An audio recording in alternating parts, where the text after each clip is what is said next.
जय हिंद साथियों, स्वागत है आप सभी का एजुकेशन के एट6 में। रुख करते हैं एक बार फिर से बिहार की तरफ।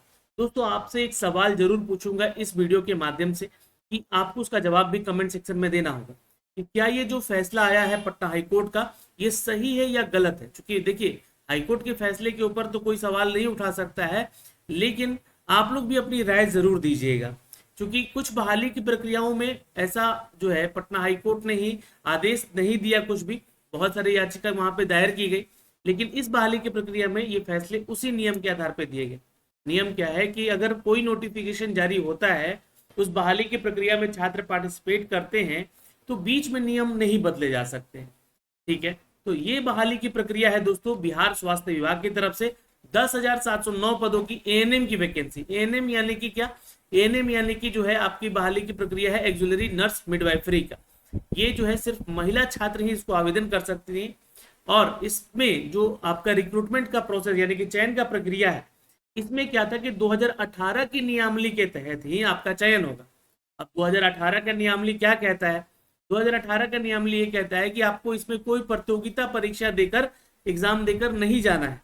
ये आपके मेरिट बेस पे आपका सिलेक्शन किया जाएगा। मेरिट बेस पे मतलब, मेरिट बेस पे मतलब कि आपका 10th से लेकर ग्रेजुएशन तक का सर्टिफिकेशन चेक किया जाएगा, या फिर जो भी 12th तक का इसमें एलिजिबिलिटी है तो वो चेक किया जाएगा। प्लस अगर आपने एएनएम का कोर्स किया है तो आपको वो कोर्स चेक किया जाएगा, और उसी के आधार पे आपको 100 नंबर का जो मार्क्स है वो आपको डिस्ट्रीब्यूट किया जाएगा। तो ये है नियमावली 2018 की। लेकिन इसमें हस्तक्षेप करती है बिहार सरकार। 2023 जुलाई में यहाँ पर एक नियमावली लाती है, और ये नियमावली जो है 2023 का, ये कहता है कि आपको 40% का जो मतलब अगर 100% का एग्जाम है तो 40% जो आपके परीक्षा है उस परीक्षा को देना पड़ेगा, यानी कि एक प्रतियोगिता परीक्षा देना हो। अब इस 40% में बहुत सारे जो है यहाँ पर आपके क्वेश्चन आंसर हो सकते हैं, एमसीक्यूज हो सकते हैं, जो कि आपके जीएस यानी कि जनरल स्टडी से क्वेश्चन हो सकते हैं। फिर जो 60% है वो आपका मेरिट बेस होगा, यानी कि आपको आपके मेरिट के आधार पे सिलेक्शन होगा, लेकिन 40% जो है आपका मार्क्स आपके प्रतियोगिता परीक्षा से जोड़ा जाएगा। ये सरकार कहती है, सरकार का कहना ठीक है कि ये आप लोग प्रतियोगिता परीक्षा देकर आइए किसी भी बहाली की प्रक्रिया में। लेकिन यहाँ पर इस चीज में कुछ याचिकाकर्ता, कुछ छात्र जो है उठकर जाकर कंप्लेन करते हैं, याचिका दायर करते हैं पटना हाई कोर्ट में, और वहां से वो जो है जीतते हैं। क्योंकि कल इसका फैसला आया है, मैं इसके बारे में ही सारी जानकारी आपको इस वीडियो में देने जा रहा हूँ। तो एक न्यूज अपडेट भी है, और मैं इसका जो है पुराना जो नोटिफिकेशन है वो भी आपको दिखलाऊंगा, और इसमें क्या फैसले लिए गए हैं इस वीडियो को भी थोड़ा ध्यान से देखिएगा। चलिए शुरुआत करते हैं, सीधे लिए चलते हैं दोस्तों। देखिए, खबर यहाँ पर आई है, आज के दैनिक जागरण में भी आपको ये खबर देखने को मिल जाएगी कि जो एएनएम का पोस्ट है ना, एएनएम के 10,709 पद हैं। ये नियुक्ति जो है पूर्व के नियम के आधार पर ही होगी, ये पटना हाई कोर्ट ने यहाँ पे आदेश दिया। अब इस जो है नोटिफिकेशन को आप लोग भी जाके एक बार रीड आउट कर लीजिएगा। और कोर्ट ने यहाँ पे खारिज कर दिया है राज्य सरकार की अपील, यानी कि इस मामले में हार किसकी हुई है? तो राज्य सरकार की हुई है। यहाँ पे जो प्रकाशित विज्ञापन दिया गया था, मैं आपको यहाँ पर इसका विज्ञापन भी अगर आप बोलेंगे तो दिखा दूंगा। ये इसका विज्ञापन था। इसमें जो चयन की प्रक्रिया थी दोस्तों, इसको ध्यान से समझने की कोशिश कीजिएगा। इसमें था चयन का प्रक्रिया कि एएनएम के पदों पर नियुक्ति हेतु मेधा सूची जो है निम्नलिखित रूप से होगी। जैसे कि एएनएम कोर्स की परीक्षा प्राप्तांक के लिए आपको 60 मार्क्स दिए जाएंगे, यानी कि आपने अगर एएनएम का कोर्स किया है तो उसके आधार पे कितना मार्क्स आया है, जैसे उसके आधार पे आपको 60% मार्क्स जो है, 60 नंबर जो है यहाँ से निकाले जाएंगे। उच्चतर कोर्स के लिए यदि जीएनएम या आपने बीएससी नर्सिंग या फिर पोस्ट बीएससी नर्सिंग किया है या एमएससी नर्सिंग किया है, तो उसके लिए आपको 15 अंक और मिल जाते। और बिहार राज्य सरकार की तरफ से अस्पतालों में संविदा के आधार पर आपने कहीं भी एक्सपीरियंस लिया है, कार्य किया है, तो उसके लिए हर साल के लिए आपको 5 अंक जो है आपको दिए जाएंगे, और मैक्सिमम जो है 5 साल तक के लिए, यानी कि 25 अंक यहाँ से आपको मिल सकता है अगर आपने 5 साल जॉब किया है तो कहीं भी। तो ये नियमावली था दोस्तों 2018 का, जो नियमावली कहता है कि इसके आधार पे ही आपका चयन होगा। लेकिन यहाँ पे जो खबरें आई, फिर यहाँ पे क्या हुआ इस चीज को समझिएगा। यहाँ पे वैकेंसी निकाली गई 10,709 पदों की, जहां पर एएनएम की नियुक्ति को लेकर यहाँ पर एकल पीठ की फैसले को चुनौती देने वाली अपील याचिका को खारिज कर दिया गया। यानी कि यहाँ पर सरकार ने अपील किया था कि इसमें जो है 40% जो है हम प्रतियोगिता परीक्षा यानी कि एंट्रेंस एग्जाम जो है आपको देना होगा, है ना, एंट्रेंस एग्जाम देकर ही पास करना होगा, ये सरकार कहती है, नए नियमावली लाती है। तो देखिए सरकार अपनी जगह पर अगर देखा जाए तो बिल्कुल गलत, आप नियमों में बदलाव नहीं कर सकते हैं बीच में। बहाली का विज्ञापन आप लोग भले पहले जारी करके अच्छे से पढ़ के आप लोग जारी कीजिए, है ना, विज्ञापन जारी होने के बाद आप छात्रों से फॉर्म भरवा लेते हैं, और फॉर्म भरवाने के बाद भी देखिए मेरिट लिस्ट तैयार होके आ चुका था उस समय, आप लोग इसके ऑफिशियल वेबसाइट पे जाके देखिएगा अभी तो, है ना, अंकों के आधार पे, यानी कि आपके मेरिट जो भी 2018 का नियमावली कहता है उसके आधार पे सब कुछ तैयार होकर आ गया था। लेकिन यहाँ पे बोला गया कि सरकार ने यहाँ पे याचिका दायर किया कि नहीं, हम लोग जो आपका वैकेंसी लेंगे वो प्रतियोगिता परीक्षा लेंगे, जिसमें कि 40% मार्क्स जो है आपका प्रतियोगिता परीक्षा जोड़ा जाएगा। ये बात लिखी गई है यहाँ पे। याचिका को खारिज करते हुए स्पष्ट किया गया कि एएनएम की नियुक्ति की जो पूर्व की भांति ही नियम और अंकों के आधार पर होगी। तो ये है आपका नियमावली, यहाँ पे आप लोग देखिएगा, इस चीज को थोड़ा समझिएगा।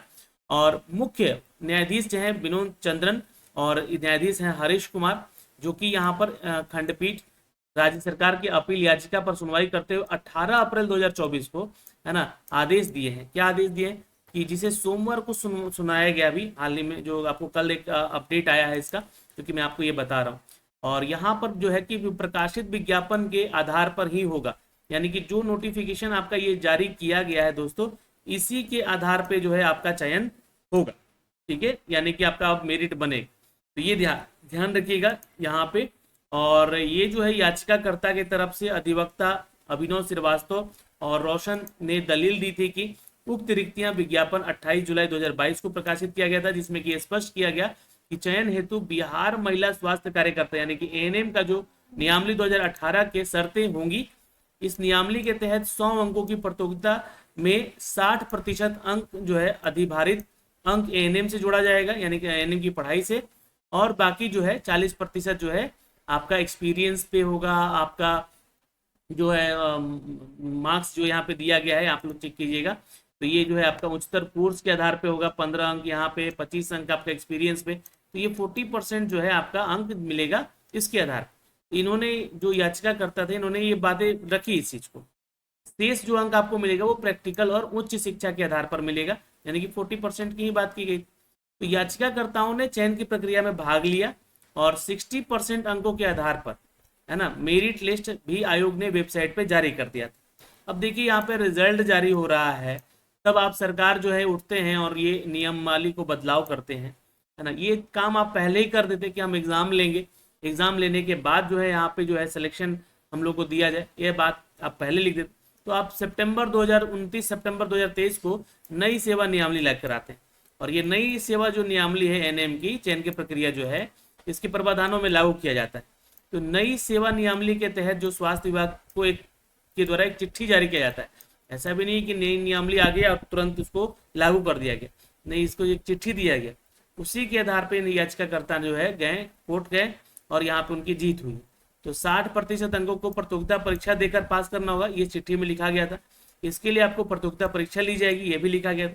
और दलीलों को सुनते हुए एकल कोर्ट ने फैसला लिया है कि रिक्त पदों पर जो है प्रकाशित विज्ञापन पर की जाएगी, यानी कि जो आपका नोटिफिकेशन पहले से ऑलरेडी यहाँ पे जारी है, उसी के आधार पे जो है 2018 के नियमावली के आधार पे ही आपका यहाँ पर क्या होगा, तो सिलेक्शन लिया जाएगा। तो यहाँ पे राज्य सरकार की हार हुई है, और ये जो न्यूज़ है दोस्तों, ये आप इसके ऑफिशियल वेबसाइट पे भी चेक कर सकते हैं जाके। तो ये सारी चीजें हैं दोस्तों। बाकी बिहार में अभी 6500 पदों की और बहाली की प्रक्रिया आने वाली है, जो कि ग्राम स्वराज योजना की सोसाइटी की तरफ से आने वाली है। इसके बारे में मैंने डिटेल जानकारी अपने kyeducation.in के ऑफिशियल वेबसाइट पे भी दिया है, आप वहां से भी जाके चेक कर सकते हैं। और ये वही नियमावली और इसके एग्जाम के पैटर्न को दर्शाया गया है, ठीक है। यहाँ पे सैलरी के बारे में बताया गया, ये भी वैकेंसी जल्द ही आप लोग को अपडेट होगी। तो ये जो है आप लोग का एग्जाम जो है जून में मोस्ट प्रॉब्ली लिया जाएगा, इसका नोटिफिकेशन तो आ ही गया है, और एग्जाम जो है इसका जून में लिया जाएगा। अब इसकी प्रक्रिया में जो आपका 2018 का नियमावली कहता है, उसी के आधार पर इनका सिलेक्शन किया जाएगा। तो ये जानकारी थी दोस्तों यहाँ से, जो कि मैंने अप टू डेट की है। आपके कोई डाउट है तो आप कमेंट सेक्शन में कमेंट करके ज़रूर पूछ लीजिएगा। आशा करते हैं कि ये वीडियो आपको पसंद आई होगी, प्लीज़ वीडियो को शेयर कर दीजिएगा। जय हिंद।